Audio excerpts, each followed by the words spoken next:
Thank you very much, President. I rise tonight to give a speech on a young gentleman that I met last year and has really inspired me to get up and deliver a speech on his behalf.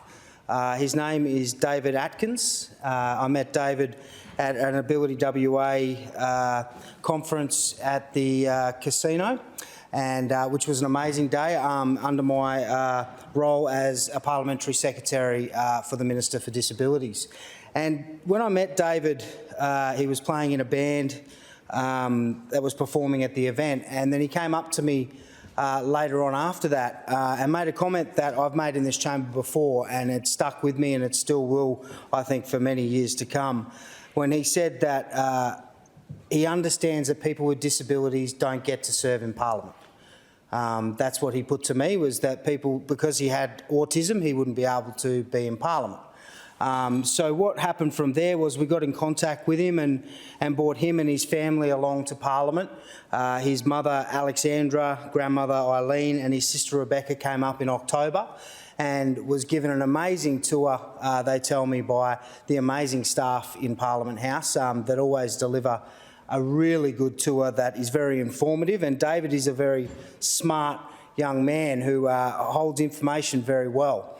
And I had the pleasure of having a very good lunch with him and his family and some really good conversations. And I said to him that, you know, there are many examples of people with disabilities making it into Parliament and also making it into positions that support Parliament, whether it be ministers' offices, staff within Parliament House, etc.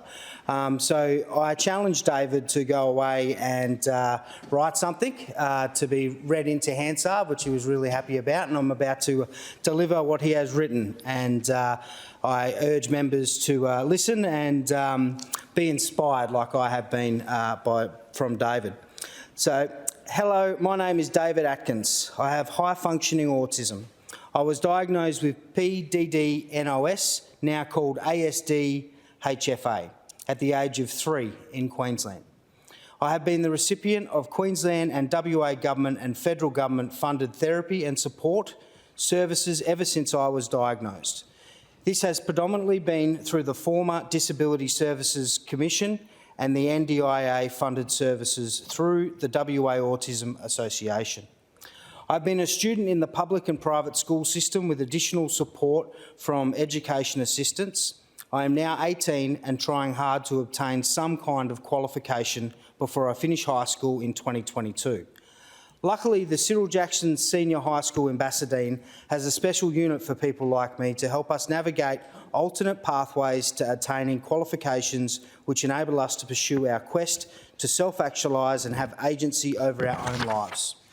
Do you know that around 80% of people with autism are unemployed in the UK and US, and the figure is around 60% in Australia? That is a waste of talent. Look at the founders of many of the world's great digital platforms and how many are on the autism spectrum. Not all of us are math and coding geniuses, but we all have our own special superpowers, which we need to tap into to create value and ensure we are not a burden on society. My ultimate goal is to live my life aligned with my values, which are social justice and protection of democracy, and strengths, which are photocopier visual memory and an obsession with geopolitics. I like to be self-supporting and independent, so I need to turn my strengths and values into my unique value proposition to serve needs in the market, where I can get paid. The Japanese call this ikigai.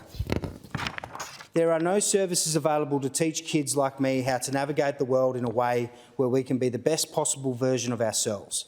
The service I have received over the past 15 years have been becoming gradually less value-adding as I get older. The model is a highly patriarchal blanket approach which assumes the lowest common denominator. It's a deficit-based model and it's spirit-breaking. So what would I like done about it? I'd firstly like to see more options for online learning so that we can progress through the years of primary and secondary schooling at our own pace and learn in a format that caters to our learning styles. We should not be expected to move on to the next grade each year if we're not ready. I was left behind at grade 4 and I have never recovered. I've heard this is common where autistic children decouple from the neutral typical population. He likes big words, David. This doesn't neurotypical population. This doesn't mean I'm not capable of comprehending information more advanced than Year 4.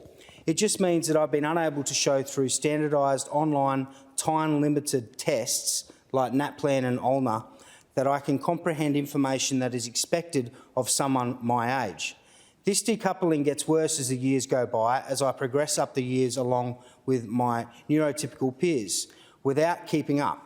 By now I should have graduated from high school with at least WACE certificate or best an ATAR for university entrance. I've had to fail and pivot through 4 different schools trying to figure out how best I can attain some qualification. My school has now pivoted me to a Cert 2 in adult education, reading, writing and numeracy. I have a long road ahead to catch up with my peers to be able to possibly study geopolitics at uni so I can get my dream job in the Australian Defence Force, who, by the way, don't recruit people on the autism spectrum. My family have tried to help me navigate a complex web of services and barriers to my progression over my lifetime. We've found, as I have grown older, that many of my funded disability services no longer make a difference. As we look for what is available that adds value and doesn't suck me into the black hole of despair that is Centrelink, we feel we are pretty much alone. Expectations for people like me are so low in society, I am directed towards the disability pension and jobs squashing boxes in Woolies. So the next problem to solve is how do we help autistic people figure out their ikigai so they can go on to become the best possible version of themselves and a value to society. It may require them to be founders of their own startup or maybe just a better job matching service where employers understand the value of people on the spectrum rather than treating them like a charity case. As I said, members, it is very powerful to come from a young man.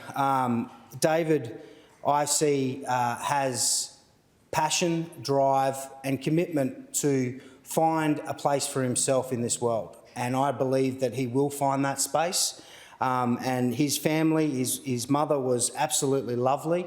And his sister was amazing. They enjoyed their time up in Parliament. And I hope we continue as a Parliament to show people that this is the people's place. This is the people's Parliament. Everyone has a right to represent in here. And I hope, David, with them words that you've just put on the record in Hansard, that they won't be your last. And I look forward to seeing you in Parliament one day. Thank you. Leader of the House. I just want to take a few minutes to respond and thank the Honourable Kyle McGinn for reading in David's letter.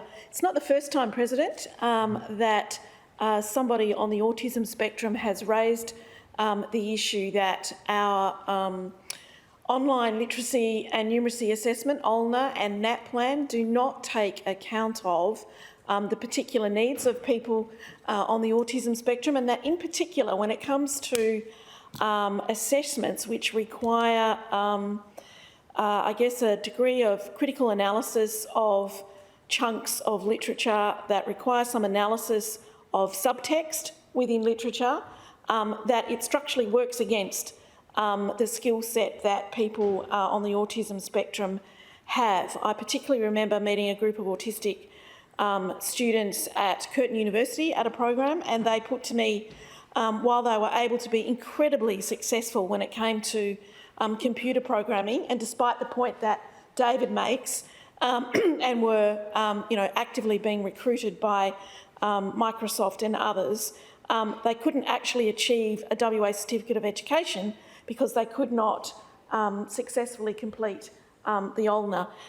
So this is not the first time I've heard the arguments that David has put, but he makes a very strong case, and I will, through you, Honourable Kyle McGinn, endeavour to meet with David and to arrange for him, I think, to brief and to tell the story to SCASA, which is the state's curriculum and assessment body.